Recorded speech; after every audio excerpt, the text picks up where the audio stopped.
Everyone, welcome back to my channel. কেমন আছো সবাই? আমার চ্যানেলে নতুন একটা ব্লগে তোমাদের সবাইকে ওয়েলকাম।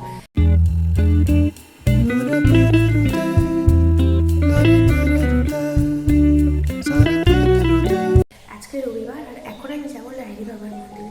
ওখানে গিয়ে ওখানকার সমস্ত ছোটো ছোটো ডিটেলস তোমাদের সঙ্গে শেয়ার করবো এবং তোমরা ওখানে কীভাবে যাবে সেটাও শেয়ার করবো। তাহলে চলো পুরো ভিডিওটা তোমরা দেখতে থাকো। এখন আমরা চলে এসেছি গরিফা স্টেশনে আর ট্রেনের জন্য ওয়েট করছি। কটায় ট্রেন নেই আমাদের? 3:15 এখন আমাদের ট্রেন। তো ব্যান্ডেলে গিয়ে তোমাদের সঙ্গে দেখা হবে। চলে এসেছি ব্যান্ডেল স্টেশনের বাইরে বেরোলে তোমরা এরকম অটো স্ট্যান্ড দেখতে পারবে। অটো স্ট্যান্ডে গিয়ে অটো কাকুদেরকে বলবে আশ্রমে যাবে, তাহলে তোমাদেরকে নিয়ে যাবে লাহিড়ী বাবার আশ্রমে। আমরা চলে এসেছি আশ্রমে। এটা হচ্ছে আশ্রমের বাইরেটা। বাইরে এরকম ছোটো ছোটো দোকান বসেছিল আর এই সামনেই হচ্ছে মন্দির।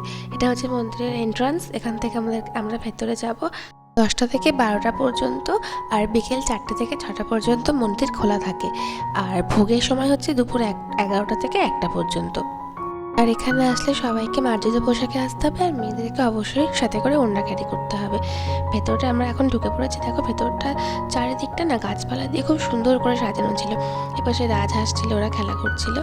আর এই যে ভেতরটা দেখছো, এদিকটাতে পুরোটা গোলাপের বাগান, বিভিন্ন ধরনের গোলাপ ফুল ছিল, ভীষণ সুন্দর লাগছিল দেখতে। আর এখন আমরা এগিয়ে যাচ্ছি মূল মন্দিরের দিকে।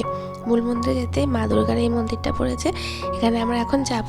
তবে যাওয়ার আগে পাশে জুতো রাখার ব্যবস্থা ছিল, ওখানে জুতো রেখেছিলাম আর 2 টাকা করে মনে হয় নিয়েছিল। 2 টাকা করে দিয়ে তারপরে আমরা মন্দিরের ভেতরে গিয়েছিলাম। দেখো ভেতরটা কি সুন্দর না, তারা মুখটা সামনে থেকে দেখাই।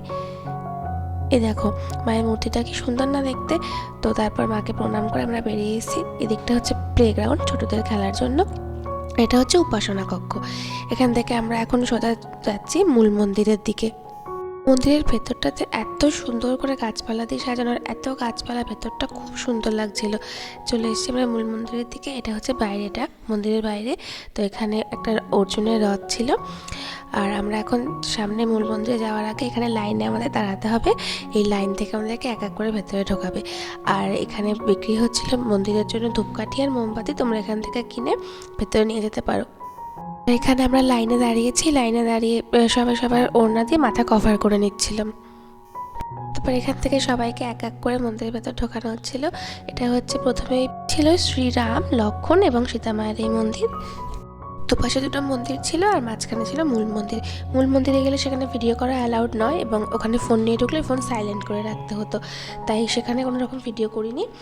মন্দির থেকে ঘুরে এসে বেরিয়ে আবার তোমাদেরকে দেখাচ্ছি।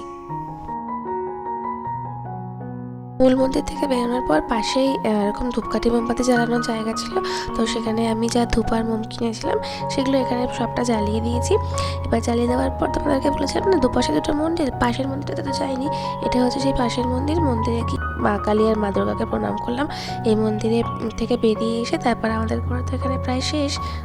এবার আমরা বাড়ি ফিরবো। আর তোমাদের ভিডিওটা ভালো লাগলে কিন্তু তোমরা অবশ্যই চ্যানেলটাকে সাবস্ক্রাইব করো আর লাইক করে দিও, একটা কমেন্ট করে জানিও কেমন লাগলো। দেখা হবে আবার পরের ভিডিওতে। বাই।